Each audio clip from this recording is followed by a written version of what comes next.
My son yelled, "This isn't a hotel," while I recovered from surgery, so I shut off the inheritance. The surgical staples in my belly pulled tight every time I laughed, but I kept laughing anyway. It was either that or cry, and I'd promised myself no tears in Aaron's house. My son had always been particular about his space.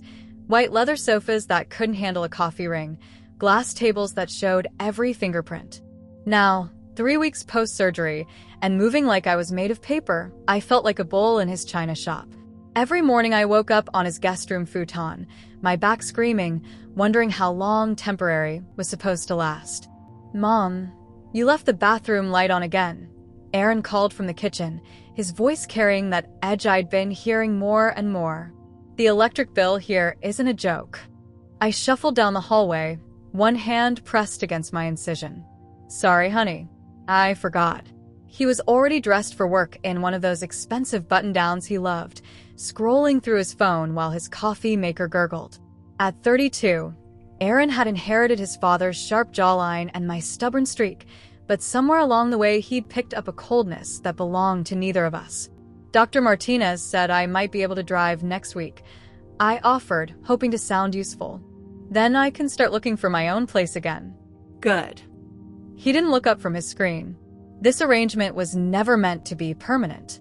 The words stung, but I swallowed them down with my morning pills. 6 different bottles lined up on his pristine counter, like a pharmacy display. I'd offered to keep them in my room, but Aaron said it was easier to monitor my medication schedule this way. As if I hadn't been taking care of myself for 63 years.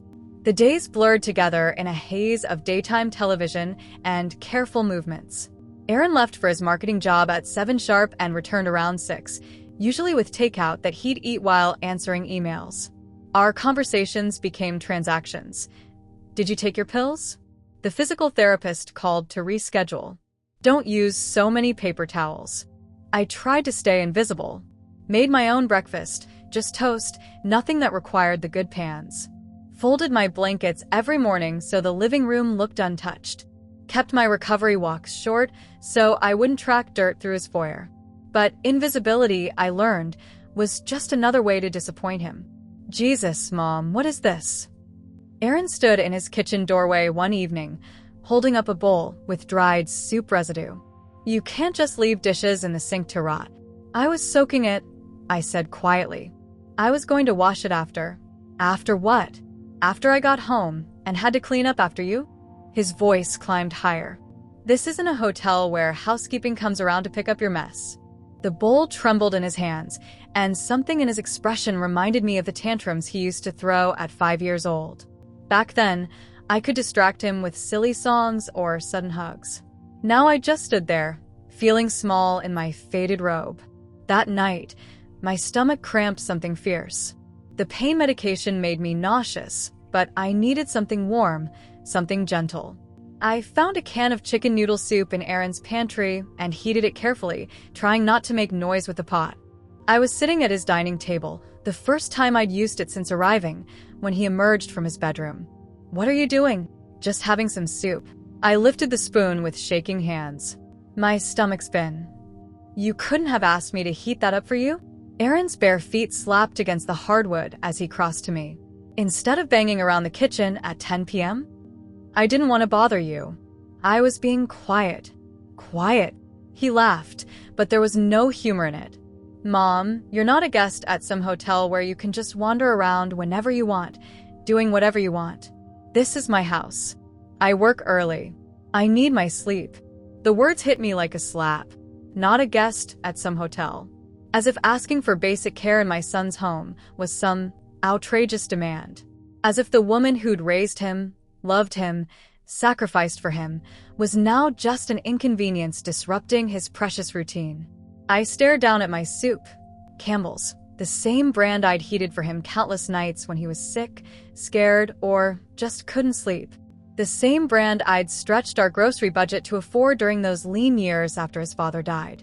"I'm sorry," I whispered, though I wasn't sure what I was apologizing for anymore. Aaron had already turned away, stomping back to his bedroom. His door closed with a definitive click. I finished my soup in silence, washed the bowl and pot by hand, and dried them carefully before putting them away. Then I sat in his pristine living room, my reflection ghost-like in his wall-mounted TV, and smiled for the first time in weeks. Because Aaron had no idea who he was talking to. He didn't know about the quarterly reports I reviewed on my tablet every morning while he showered. He didn't know about my assistant, Maya, who fielded calls from entrepreneurs across the country.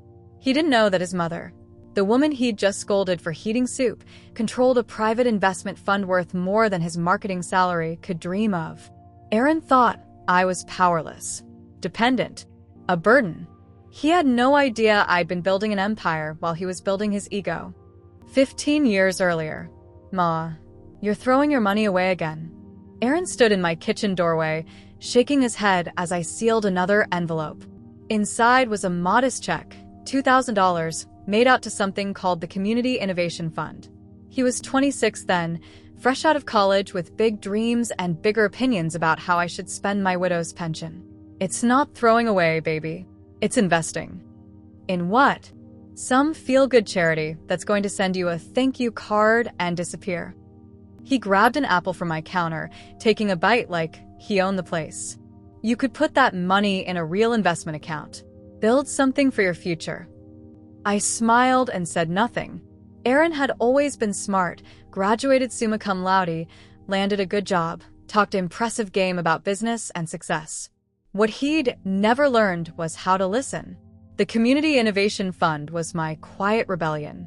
Started by a group of women who met at my church, it funneled small grants to entrepreneurs who couldn't get traditional funding. People like Keisha Washington, a 19-year-old high school dropout with calloused hands and eyes that burned with possibility. I'd met Keisha at a community meeting where she'd pitched her idea in a voice so soft I had to lean forward to hear her. A mobile app that connected women in underserved neighborhoods with licensed hairstylists who could come to their homes. Simple, practical, brilliant. The room had been polite but skeptical. How do you plan to scale? Asked a man in a suit. What's your customer acquisition strategy? Asked another. Keisha stumbled through responses, her confidence shrinking with each technical question she couldn't answer. After the meeting, I found her in the parking lot, sitting in an old Honda with tears streaming down her face. They think I'm stupid, she said when I tapped on her window. They think you're unprepared. I corrected. There's a difference. That was the beginning. I didn't just write Keisha a check. I taught her how to build a business plan, connected her with my late husband's old accounting buddy, and introduced her to other women who'd turned small ideas into sustainable income. The $2,000 was seed money, but the mentorship was the real investment. 6 months later, Style Home had its first 100 customers. A year after that, Keisha was hiring other stylists. Last month, she'd called to tell me her company had just closed a Series B funding round worth $12 million. Mrs. Johnson, she'd said, crying happy tears through the phone, you saved my life. What I never told Aaron was that 3 years after I'd invested in Keisha, he'd come to me with his own grand plan. Ma, I need $25,000, he'd announced over Sunday dinner, spreading papers across my dining table like he was closing a Fortune 500 deal. I'm starting a luxury sneaker line. Limited editions, custom designs. The market is huge. I'd studied his business plan, glossy presentations, impressive charts, testimonials from friends who promised to buy his shoes. Everything looked professional, polished, expensive. What makes your sneakers different? I'd asked. Brand positioning, he said confidently. It's all about creating desire, building hype. I've already got a marketing strategy that'll make us the next Supreme. He'd gotten his $25,000, not from me, but from a loan against his car. I'd offered him $2,000 instead, the same amount I'd given Keisha, but he'd laughed. Ma, that's not even enough for the logo design. You don't understand how real business works. Real business, it turned out, involved spending $15,000 on a launch party in a downtown loft, $5,000 on Instagram ads targeting sneaker influencers, and the rest on samples that never made it to market. Aaron's luxury sneaker line folded 6 months later, leaving him bitter and broke. That same year, I'd quietly written another $2,000 check. This one went to Nia Chin, a shy sophomore at the community college who tutored kids in her apartment building for free. Her idea was simple: an online platform matching struggling students with peer tutors who looked like them and understood their challenges. Tutor Together now operates in 37 states. Nia employs over 400 tutors and has helped more than 50,000 students improve their grades. She sends me updates every quarter, along with photos of graduation ceremonies where her tutors are walking across stages they never thought they'd reach. Aaron never asked about my charitable giving after his sneaker venture failed. He was too busy explaining why his failure was everyone else's fault: bad timing, wrong partners, a market that wasn't ready for his vision. But I kept writing checks. Small ones, to women and young people with more dreams than dollars. Not all of them succeeded, but enough to make me realize something Aaron never understood. Generosity isn't charity when it's strategic. It's not throwing money away when you're planting seeds in soil no one else will water. Sitting in his pristine guest room now, my surgical scars still tender, I thought about all those entrepreneurs who'd called me Mrs. Johnson, with respect in their voices, who'd listened to my advice and valued my experience, who'd never once made me feel like a burden for needing help. The physical therapy appointments were the worst part. Not the exercises. Those I could handle, even when my abdomen felt like it was tearing with each stretch. Not even the drive to the clinic, though Aaron made it clear each trip was a massive inconvenience that disrupted his entire day. It was the way he'd sit in the waiting room, scrolling his phone with theatrical sighs, checking his watch every few minutes like I was personally stealing time from his life. How much longer? He'd ask the receptionist, not bothering to lower his voice. I've got actual work to do. On Thursday, when Dr. Martinez suggested I increase my sessions to 3 times a week, Aaron's jaw tightened. 3 times? That's ridiculous. She's recovering fine. Mr. Johnson, Dr. Martinez said carefully, your mother had major abdominal surgery. The scar tissue needs. Look, I get that you need to bill insurance, but I can't keep taking time off to shuttle her around. Aaron stood up, phone already in his hand. Maybe she can take an Uber. The ride home was silent except for Aaron's muttered complaints about traffic and gas prices. When we pulled into his driveway, he didn't get out to help me.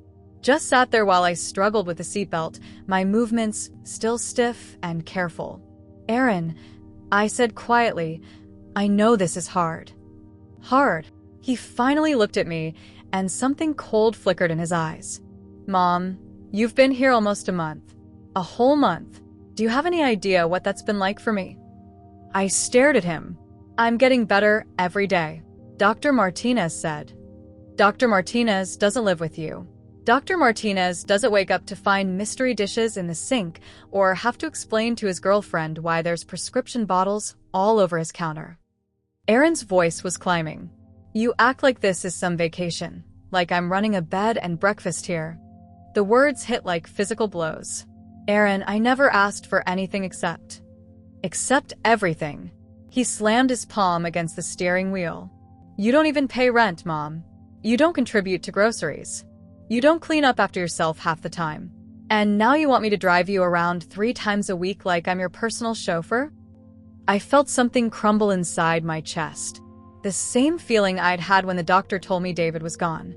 When the funeral director asked how many chairs we'd need, and I realized how small our world had become. I'll find another way, I whispered. Good. Aaron was already getting out of the car. Because this isn't sustainable. That evening, I called an Uber for my grocery run, something I'd never done before, but Aaron had made it clear his car was off limits for my non-essential trips. I bought soup, crackers, and the generic pain medication that was easier on my stomach than the prescription stuff. When I returned, Aaron was in his bedroom with the door closed, talking on the phone. His voice carried through the thin walls.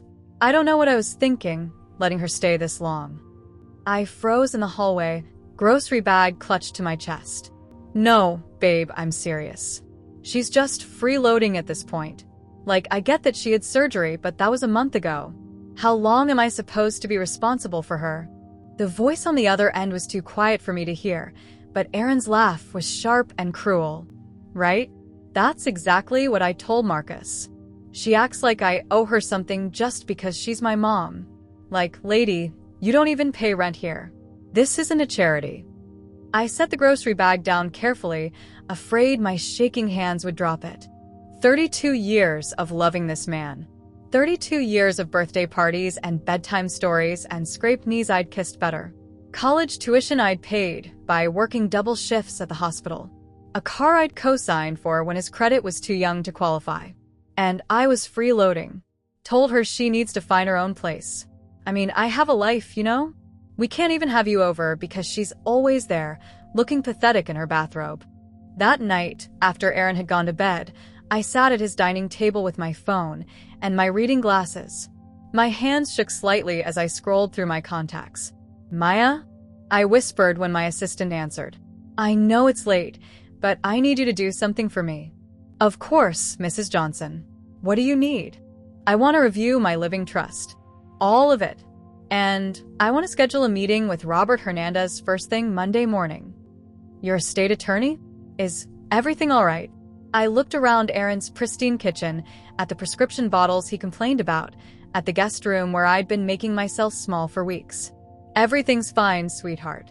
I just need to make some revisions. After I hung up, I found my journal, a leather-bound book David had given me years ago that I'd never had reason to use until now. My handwriting looked shaky in the lamplight, but the words were clear. Time to revise the will. A man who sees his mother as a financial burden has no business inheriting her financial legacy. I closed the journal and smiled. For the first time since the surgery, my stomach didn't hurt. 8 years earlier. Ma, you're wasting your time with that small-time stuff. Aaron had been scrolling through his Instagram feed, double-tapping photos of expensive watches and luxury cars, when I'd made the mistake of sharing good news. Keisha's Style Home app had just been featured in Essence magazine, a full-page spread about innovative Black women entrepreneurs. Small time. I'd looked up from the article, genuinely confused. Aaron, she's got over 10,000 active users now. 10,000. He'd snorted, not even looking up from his phone. Ma, that's nothing. The real tech companies have millions of users. Billions, even. He'd finally glanced at the magazine in my hands. Hair apps? Come on. That's not even a real business. It's just, I don't know, not sexy enough for serious investors. That was the moment. The exact moment I stopped telling my son about my wins. Because while Aaron was learning how to flex on social media, posting photos of expensive dinners he couldn't afford and rental cars he'd never own, I was learning how to read balance sheets and code switch with venture capitalists. The transition hadn't been immediate. After David died, I'd spent 2 years just trying to figure out how to be alone. But grief, I discovered, could be transformed into purpose if you were desperate enough. And I was desperate to matter, to build something that would outlast me, to prove that a 60-year-old Black woman from Cleveland could play in spaces where she wasn't welcome. My education came from YouTube videos watched at midnight, business podcasts during my morning walks, and library books with titles like Angel Investing for Beginners that I'd hide under romance novels. I learned the language slowly. Pre-seed, Series A, market penetration, customer acquisition costs. The first venture capital meeting I attended, I wore my best church dress and sat in the back row, pretending to be someone's grandmother while 20-something men in hoodies pitched apps about dog walking and beer delivery. I took notes in the margins of my church bulletin, translating their jargon into words I could understand. When the meeting ended, I'd approached the lead investor, a woman named Patricia Chun who looked like she could buy and sell everyone in the room. "Excuse me," I'd said, my voice smaller than I'd intended. "I'm interested in learning more about angel investing." Patricia had looked me up and down, taking in my sensible shoes and department store blazer. "Do you have capital to invest?" "Some," I'd said carefully. "How much is some?" I'd squared my shoulders. "Enough." That was 5 years ago. Now I had Patricia on speed dial, and my sum had grown into a diversified portfolio worth more than Aaron's entire career trajectory. My phone buzzed with a text from Maya. "Estate planning meeting confirmed for tomorrow at 10 a.m. Mr. Hernandez has all the documents ready for your review." I scrolled through my portfolio on my tablet, reviewing the companies Aaron had never heard of. NutriKids, the meal planning app created by a former school lunch lady, now serving 200,000 families nationwide. GreenSpace, the urban farming startup founded by two sisters from Detroit, just secured a contract with Whole Foods. TechSisters, the coding boot camp for women over 40, graduated 300 students last year with an 85% job placement rate. None of them were sexy enough for Aaron's standards. All of them were profitable. At tomorrow's meeting, I would do something Aaron would never see coming. I would remove him entirely from my will and estate plan, not out of spite, but out of clarity. The man who saw his recovering mother as a financial burden had no business inheriting her financial legacy. Instead, I would name 3 beneficiaries. Nia Chin, whose tutoring platform now helped thousands of students, Marcus Williams, the formerly homeless veteran who'd built a solar installation company that employed dozens of other veterans, and Amara Okafor, the Nigerian immigrant who turned her grandmother's skincare recipes into a beauty line sold in Target stores across America. Each of them would inherit equal portions of my trust, approximately $2.3 million each, money that would fund their dreams and the dreams of the next generation of overlooked entrepreneurs. But that wasn't all. Maya, I said when she answered my call, I want to set up one more thing. A scholarship fund. The David Johnson Memorial Fund for first-generation Black founders. That's beautiful, Mrs. Johnson. How much are you thinking for the initial funding? I looked around Aaron's sterile living room, thinking about his complaints regarding grocery money and electric bills. $500,000 to start. That should provide meaningful grants to at least 50 entrepreneurs over the next decade. There was a pause. Mrs. Johnson, are you sure? That's a significant portion of. Maya, honey, I've never been more sure of anything in my life. David would have understood. He'd always believed that money was just a tool, worthless unless you used it to build something bigger than yourself. Aaron had spent years telling me my investments weren't impressive enough, weren't real enough, weren't sexy enough for his standards. Tomorrow, he'd learn exactly how unimpressive a $0 inheritance could be. A brunch? Aaron's voice carried that familiar edge of suspicion. Since when do you do brunches, Ma? I was packing my last few belongings into my suitcase, 6 weeks post-surgery, and finally strong enough to manage my own place again. The small apartment I'd found across town wasn't much. 1 bedroom, a kitchenette, and a living room barely big enough for my reading chair.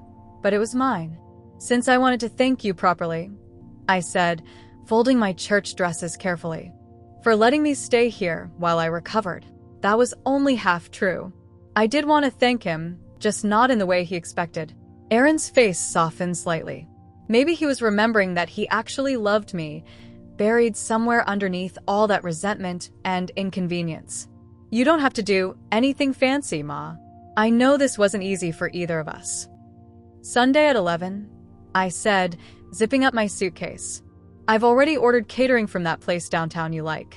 Mimosas, eggs Benedict, the works. For the first time in weeks, Aaron smiled. A real smile. Okay, yeah, that sounds nice. Sunday morning, I arrived at Aaron's house 30 minutes early to set up. The caterers had already delivered everything: crystal flutes, cloth napkins, fresh flowers for the dining table. I'd learned long ago that presentation mattered when you were delivering life-changing news.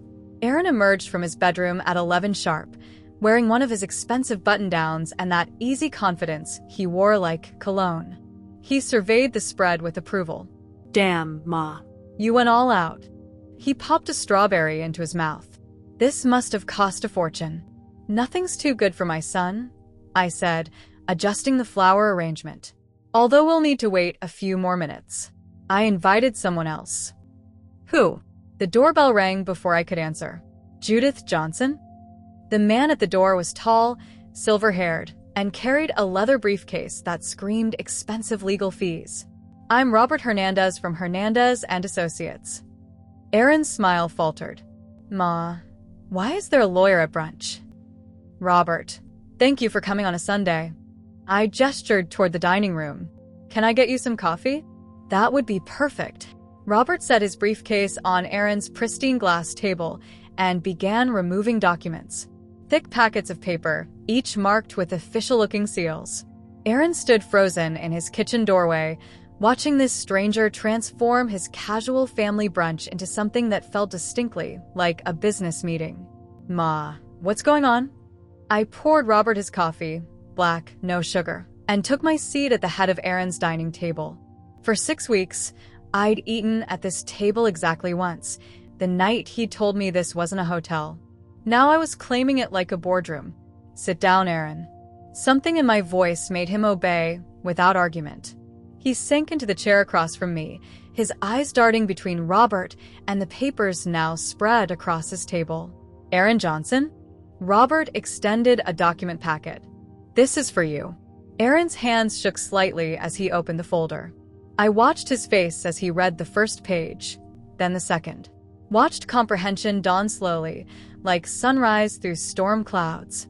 "I don't understand." His voice was barely above a whisper. This says you're leaving everything to..." He flipped pages frantically. "Who the hell is Nia Chen?" A young woman who turned $2,000 into a business that helps 50,000 students every year. I sipped my mimosa calmly.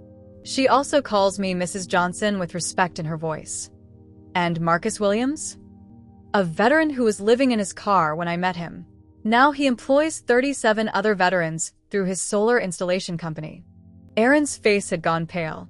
"Ma, what is this? Some kind of joke?" "It's my last will and testament, sweetheart, along with the complete restructuring of my living trust." I gestured to the papers in his hands. "Robert spent considerable time making sure everything is legally airtight. But I'm your son." Aaron's voice cracked like a teenager's. "I'm your family. This money, this should be mine." "Should it?" I leaned back in my chair, studying his face. "Tell me, Aaron, why should you inherit my legacy?" Because I'm your child. Because you raised me. Because you let me recover from major surgery in your house. I set down my glass carefully. Because you drove me to 3 medical appointments. Because you graciously allowed me to heat soup in your kitchen. Robert cleared his throat diplomatically. "Perhaps I should step outside." "No." I held up my hand. "Aaron needs to hear this." I stood up, my movement steady and strong for the first time in months. "When you yelled that this wasn't a hotel, you reminded me that you see love as a transaction. That you believe caring for your mother, the woman who raised you, sacrificed for you, loved you unconditionally, is some kind of favor you were doing me." Aaron's mouth opened, but no words came out. "I no longer see love as a transaction, Aaron. I see it as an investment. And I choose to invest in people who understand the difference." "Ma, please. The decision is final." I walked to the window, looking out at the neighborhood where I'd spent 6 weeks feeling like a burden. "I'm funding generational change, Aaron. Just not your kind." The silence in my own house was the most beautiful sound I'd heard in months. No muttered complaints about electric bills. No theatrical sighs when I opened the refrigerator. No reminders that I wasn't a guest at some hotel, because this wasn't a hotel. This was home. I'd forgotten how peaceful mornings could be when you didn't have to apologize for existing. My little apartment wasn't much to look at.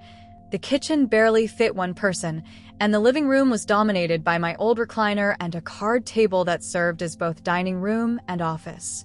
But every surface belonged to me. Every lamp I could leave on without judgment. Every dish I could wash on my own timeline. The moving truck had delivered my belongings yesterday. Boxes of books Aaron had never seen me read, my late husband's desk that I'd finally claimed from storage, and 3 large filing cabinets that contained the real story of my life. Investment portfolios. Business plans. Thank you letters from entrepreneurs who'd made it because someone believed in them. I'd spent the morning organizing my home office, setting up the space where I'd continue the work Aaron never knew existed. Maya had already forwarded 17 new applications for the David Johnson Memorial Fund. 17 young dreamers who needed someone to see their potential instead of their problems. The knock on my door came just as I was making lunch. "Delivery for Judith Johnson," the young man said, holding a massive bouquet that made my small living room look even smaller. White roses, purple irises, and yellow daisies arranged with the kind of care that spoke of gratitude rather than obligation. The card was handwritten in the careful script I remembered from Mia's first business plan. Mrs. Johnson, I heard about what you did. Not the inheritance part, the scholarship fund. My little sister just got her first grant from the David Johnson Memorial Fund to start her food truck business. She called me crying yesterday, saying some lady named Mrs. Johnson believed in her dream when nobody else would. That lady was you, wasn't it? Thank you for teaching me that success isn't just about what you build. It's about who you lift up while you're building it.